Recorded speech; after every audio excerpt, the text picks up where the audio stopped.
All right, what's up, guys? So this past week, I got some practice games with Ethan Aycock. He's a really good local player, around a 5.5 duper in singles. Basically, just gonna go through one of these games that I recorded and analyze some footage. So, a couple of things I was thinking going into here. Really, the biggest thing that I was conscious of during the match was instead of going for outright winners for passing shots, keep them moving in uncomfortable positions. So that was my mindset going in. I'll go ahead and start this tape, and yeah, we'll go through it. All right, let's play it. Play.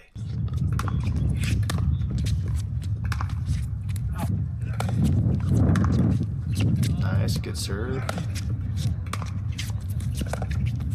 There we go, I like that one. Okay, so let's see what just happened here. So if I can rewind it a tiny bit. Boom.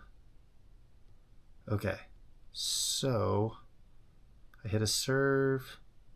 All right, this is what I like. So instead of staying in the middle and hitting a backhand, I ran around to hit a forehand. And if I can just go a little bit more, whoops. The reason why I like this, because see right here, it's really hard to tell if I'm going to roll this cross or go down the line. So it kind of gets him jammed here in the middle. So he's basically stuck, and no matter what, whether I do go cross or down the line, he's going to be very off balance, and it should give me a weak ball to attack on the next shot.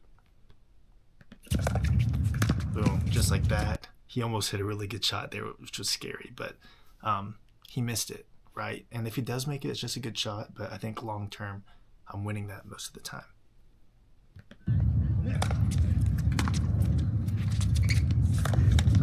Tough. Lots of spin. Good. Uh-oh.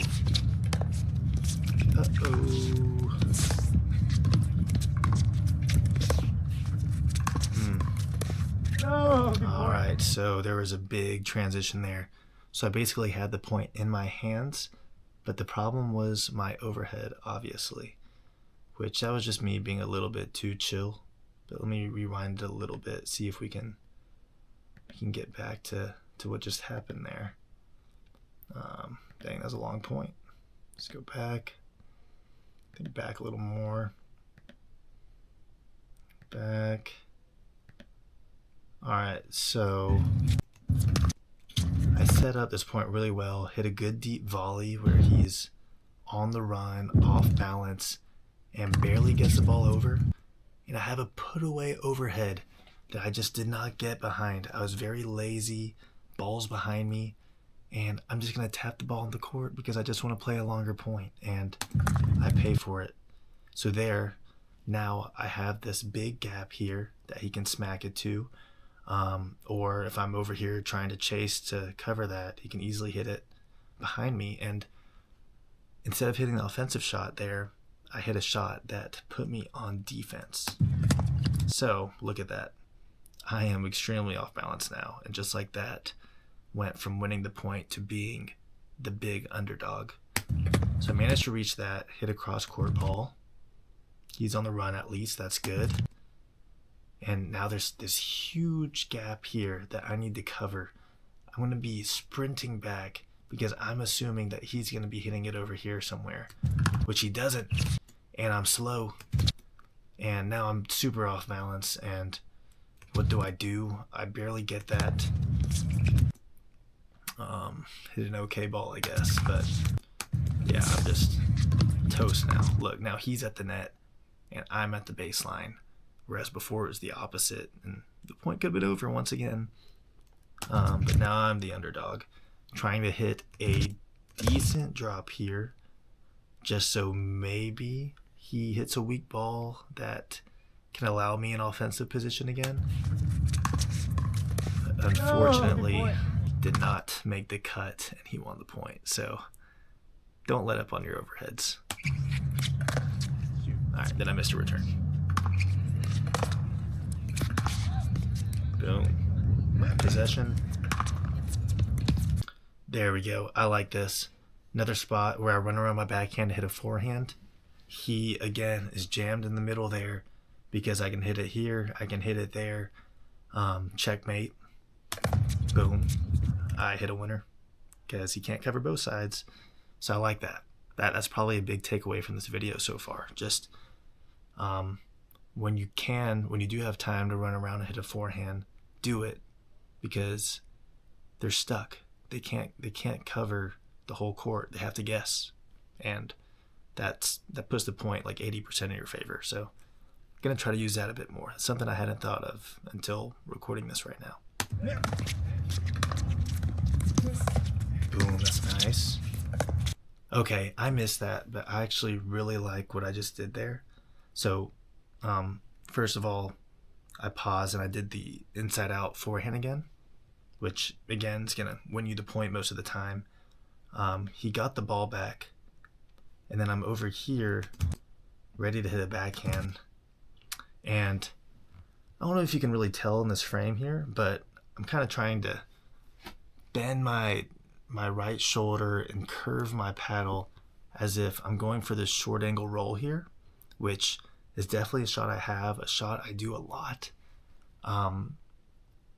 So I'm kind of faking that, and then that opens up this huge gap here. Just with that little shoulder lean, I'm able to open up this gap here, and if I just execute the shot, that should be my point. The only problem is I don't, and I just miss it in the net. But I'm okay with that play. I'm okay with that strategy. So here we go, next point. He missed his serve. Boom, I kind of did it again there. I don't know if you could tell, but I kind of bent my shoulder, leaving that down the line open. So this is something I learned from Ben Johns. He is so good at being deceptive with all of his shots. Whenever you do have time to set up and put a little deception on there, I think it's good to do it. One general rule is for every shot you have the same take back and be able to do 3 different things with it, which is definitely not something I do all the time, but something I'm conscious of and something I'm trying to get better at.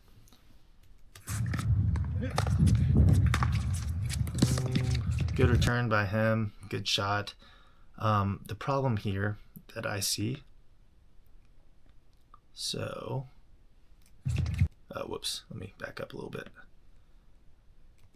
Okay, so here the ball is behind me, but I'm still trying to hit topspin. I'm trying to hit a topspin drop when the ball is behind me, and that is just not easy to do. If the ball is going to be behind me, I'm going to need to cup that and hit a drop. So I think this is just kind of an ambitious move here, but next time just know, if it's behind you, don't try to hit topspin because you're just going to dump it in the net like that. Boom, nice. Missed it.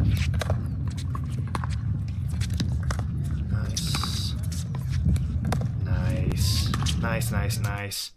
I'm not going to rewind it there, but I hit a good cross-court backhand that was deep with lots of pace and spin behind it, which caused them to hit a higher, shorter ball in this mid-court area, which I could then step in, attack to a corner, and close the net.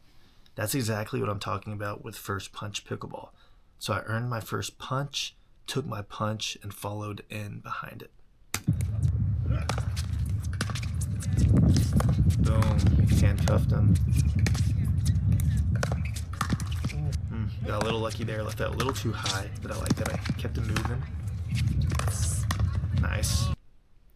So there's another one. Pretty good forehand there.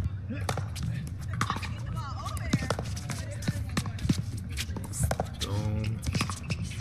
Finding those gaps and hitting those gaps. That's all I'm doing there.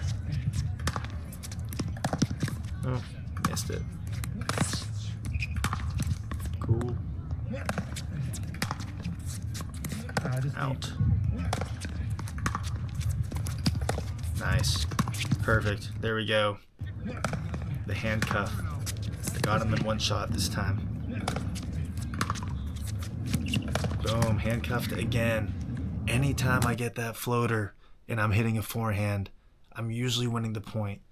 So I'm really liking that situation there. So yeah, I would say that's my major takeaway from this match. Something I had not really been conscious of in the past, but run around, hit some forehands, and you'll handcuff your opponent a lot. But anyway, that's the match. I do have some more games with him that I recorded. If you guys are interested, I can go ahead and post those as well. I know he wanted to see them. We had some close games, closer than this 11-2 here, because Ethan's a great player, and this isn't representative. This isn't representative of most of our games. But anyway, taking some bits and pieces here. I've learned a lot in singles this week. Drives are feeling great. But if I can just summarize what I've learned really quick. So first punch pickleball, whether you're server or returner, you don't have to hit passing shot winners. It doesn't have to be perfect. You just want to keep them moving. At the net, I didn't really see it here too much. It didn't come to the net, but prioritize a down the line volley unless you know you can put it away with a cross court. Because if you hit it down the line, they don't really have any angles to pass you with, and you're still hitting an aggressive ball, so they're probably going to hit a floater that you can smack down the very next one. No use in going for the angle shot if it's not going to be a good one, because it gives them more angles to pass you with. That's something we didn't really see in this video, but big takeaway I took this week. And yeah, I mean, same concept for cat and mouse. Down the line, unless you know you can like put it away with that angle. But anyway, I'm gonna stop it there. I think it's good to record because I'm seeing stuff that I don't see when I'm just playing. So I recommend this for anyone to just go out and analyze your own game. But anyway, I'm gonna stop it there. Thank you guys for watching.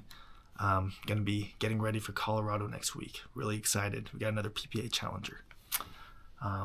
Anyways, I will see y'all later. Peace.